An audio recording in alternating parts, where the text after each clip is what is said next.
पूज्य भाई जी श्री हनुमान प्रसाद जी पोदार कहते हैं, तुम क्यों चिंता करते हो, वो बैठा है ना, सब संभाल लेगा, तुम्हारे पुकारने की देर है। जय श्री हरि। पूज्य गुरुदेव के चरणों में प्रणाम। सभी नामनिष्ठ साधकों को जय जय श्री सीताराम। वर्षों से नाम जपकर भी यदि आप और मैं भविष्य की चिंता से मग्न हैं, तो आइए भाई जी की इस अमृतवाणी को श्रवण कीजिए और नाम जपने के लिए एक नवीन उत्साह का संचार अपने हृदय के भीतर कीजिए। पूज्य भाई जी कहते हैं, तुम क्यों चिंता करते हो? चिंता करने वाले तो वो जिन्होंने गर्भ में भी तुम्हारी रक्षा की, जन्म होने पर तुम्हारे पीने के लिए पहले से ही माता के स्तनों में दूध पैदा कर दिया। तुम तो बस एक ही मन से उन्हीं का चिंतन करो, चित्त से उनका चिंतन करो, इंद्रियों से उनकी सेवा करो, जीवन का प्रत्येक कार्य उन्हीं की सेवा के लिए करो। परंतु याद रखो, उनकी सेवा के लिए जो कार्य होते हैं वे सत्कार्य ही है। बुरे कर्मों से उनकी सेवा नहीं हो सकती। भगवान की सेवा के लिए जाने वाले शुभ कर्मों का नाम ही सदाचार है। ये सदाचार ही मनुष्य का यथार्थ जीवन है। सदाचार रहित मनुष्य जो जीता हुआ भी मुर्दे के समान है। बाहर जितनी सुंदरता क्यों ना हो, देह को कैसे भी क्यों ना सजाया जाए, यदि सदाचार ना हो तो कुछ नहीं। वरम सदाचार शून्य मनुष्य के देह की सजावट तो ऐसे जैसे जहर भरा हो सोने के कलश में। पूज्य भाई जी कहते हैं, निरंतर अपने अंदर सद्गुणों को भरने की चेष्टा करते रहो, सत्कर्म के लिए प्रयत्न करो। ये सत्कर्म, ये सद्गुण केवल भगवत पूजन के लिए नहीं होने चाहिए।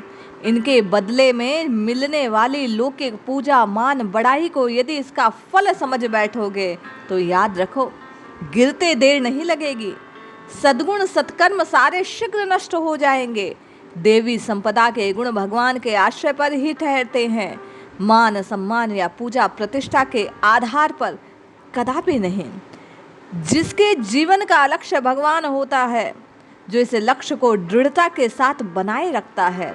पूज्य भाई जी कहते हैं, जगत की विपत्तियां उसके मार्ग में रोड़े नहीं अटका सकती। भगवत कृपा से उसका पथ निष्कंटक हो जाता है। कहीं कांटे रह भी जाए तो उनका पैर उन पर टिकता नहीं, वे मखमल के तारिकों की तरह कोमल हो जाते हैं। कोई विघ्न उसके सामने आकर विघ्न रूप नहीं रहता, वरन वे सब उसके सहायक बन जाते हैं। पूज्य भाई जी कहते हैं, जीवन का लक्ष्य निश्चय करते समय भगवत प्राप्त महापुरुषों भक्तों के जीवन चरित्रों का अध्ययन करते रहो। उससे तुम्हें अपने लक्ष्य स्थिर करने में सहायता मिलेगी। लक्ष्य की ओर चलने में बल, अवलंबन और पाथेय मिलेगा। याद रखो, बातों से रास्ता नहीं करता। बहुत ऊंची ऊंची बातें तो नाटक के पात्र भी करते हैं। भगवान श्री कृष्ण, पितामह भीष्म, शंकराचार्य, सुखदेव आदि का अभिनय करने वाले क्या कम बातें करते हैं? लेकिन जब तक जीवन पवित्र नहीं होता, जीवन में बातें आती नहीं, तब तक नाटक मात्र है। बड़ाई मिल भी गई तो स्थिति को ना भूलो। जगत के लोग तुम्हारी बातों पर मुग्ध होकर धोखा खा सकते हैं, परंतु अंदर को जानने वाले भगवान, तुम उन्हें छल नहीं सकते। भगवान को तुम्हारे सच्चे और ऊंचे जीवन पर ही रीझेंगे, बातों पर नहीं। जीवन में कुछ पवित्रता और सच्चाई आ भी जाए, परंतु जब तक अपवित्रता का एक कण जरा सी बुराई हृदय में दिखाई दे, तब तक संतोष ना करो। बुराई और अपवित्रता रहते अपने को धर्मात्मा, महात्मा, भक्त तो कभी मानो ही मत। दूसरे ऐसा कहे तो हो सके तो उनकी सच्ची हालत समझा दो, नहीं तो उनकी उपेक्षा करो। ऐसा ना करोगे तो अपने को बड़ा मान बैठोगे। याद रखो, बहुत बुरी दशा होती है जो बड़ा मान लेते हैं। निरंतर आगे बढ़ते रहो, रुको मत, पर अपनी स्थिति पर अभिमान ना करो। जब तक अभिमान, ममता, आसक्ति का जरा भी बीज देख पाओ, तब तक साधना में विश्राम को जरा स्थान मत दो। दूसरों की निंदा ना करो, दूसरों को बुरा ना समझो। तुम्हें फुर्सत नहीं मिलनी चाहिए व्यवस्था और अव्यवस्था की देखभाल से। दूसरों की ओर देखे बिना न रहा जाए तो केवल उनके गुणों को, उनके सत्कर्मों को, उनके शील को देखो। पूज्य भाई जी कहते हैं, भगवान को पुकारो, निराश ना हो, निश्चय रखो, भगवान का वरद हाथ तुम्हारे ही ऊपर छाया है। भजन करो, उस छत्र छाया को प्रत्यक्ष देख सकोगे, फिर तो अपने को इतने महान की शक्ति से सदा सुरक्षित पाकर आनंद से नाच उठोगे। देखो देखो, वे मुस्कुराते हुए तुम्हें पुकार रहे हैं, तुम्हारे बहुत समीप आ गए हैं, अत्यंत निकट हैं। बस चाहते ही तुम उन्हें स्पर्श कर सकते हो। पकड़ लो, अभागे क्यों देर करते हो? विश्वास नहीं है, इसी से तो वंचित हो। एक बार विश्वास से पुकारो, वे इसी वक्त आ जाएंगे। समझते हो, ये भावुकता की बातें हैं, कल्पना की सृष्टि है, शब्द का जाल मात्र है। भाई जी कहते हैं, हाय, इसी से तो ठगे जा रहे हो। एक बार पूरा विश्वास करके देखो तो सही। बच्चा दुखी होकर रोता है, माँ को पुकारता है। बच्चे की दर्द भरी आवेग भरी पुकार सुनते ही माँ आती है। माँ शायद दूर हो तो ना सुन सके, परंतु ये तुम्हारी सच्चिदानंदमयी माँ तो निरंतर तुम्हारे साथ है। जब पुकारोगे तभी उत्तर आएगा। पुकारना सीखो, पुकारो और पुकारो। पूछते हो कैसे पुकारें? वैसे ही पुकारो जैसे अनन्य आश्रित मत परायण बच्चा पूरे विश्वास से माँ को पुकारता है।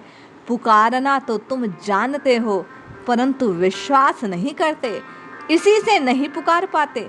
भाई जी कहते हैं, विश्वास करो, सरलता कोमलता भरोसे से हृदय को भर लो, फिर पुकारो। तुम्हारी पुकार व्यर्थ नहीं होगी, हर कष्ट दूर हो जाएगा, वे स्वयं मिल जाएंगे। द्रौपदी ने पुकारा था, गजराज ने पुकारा था, आज भी लोग पुकारते होंगे और उसी भांति उत्तर भी पाते होंगे। तुम भी वैसे ही पुकारो, उत्तर पाओगे। परंतु ये आशा रखो, ये धारणा छोड़ दो कि सब जानने वाले तुम्हारे सुहृद भगवान तुम्हारे मन की करके तुम्हारे अधोगति में जाने देंगे। नहीं, कभी नहीं। बच्चा आग की तरफ दौड़ता है, रास्ते में कोई बाधा पाकर रोता है, करुण स्वर से माँ को पुकारता है, माँ दौड़ी आती है, परंतु आकर बच्चे को आग के आगे थोड़े ही जाने देती है। वह आग से उसको और दूर हटा देती है। वह यदि नहीं भूलता तो अज्ञानवश और भी रोता है, विशेष दुख का अनुभव करता है। माँ उसके इस रोने की परवाह नहीं करती, परंतु माँ तो उसका किसी बात के लिए रोकर दुखी होना सहन भी नहीं होता। वह पुचकारती है, शांत करती है, आंचल में छिपाकर आवरण लगाकर अमृत तुल्य स्तनपान करवाती है। बस भगवान को पुकारो, वे भी आएंगे, गोद में उठा लेंगे, हृदय की अप्रतिम सुधा धारा से तुम्हें तृप्त कर देंगे। वह सुधा धारा ऐसी मधुर होगी कि तृप्त होकर अतृप्त रहोगे नहीं। भगवत प्रेम से प्राप्त हुई नित्य तृप्ति में निरंतर बोधमय भक्ति को पाकर आनंदित हो उठोगे। यही भक्त का महान मनोरथ है, जिसके सामने केवल मोक्ष तक तुच्छ लगता है। इसलिए एक बार विश्वास से पुकारो, निश्चित कल्याण होगा। जय श्री हरि।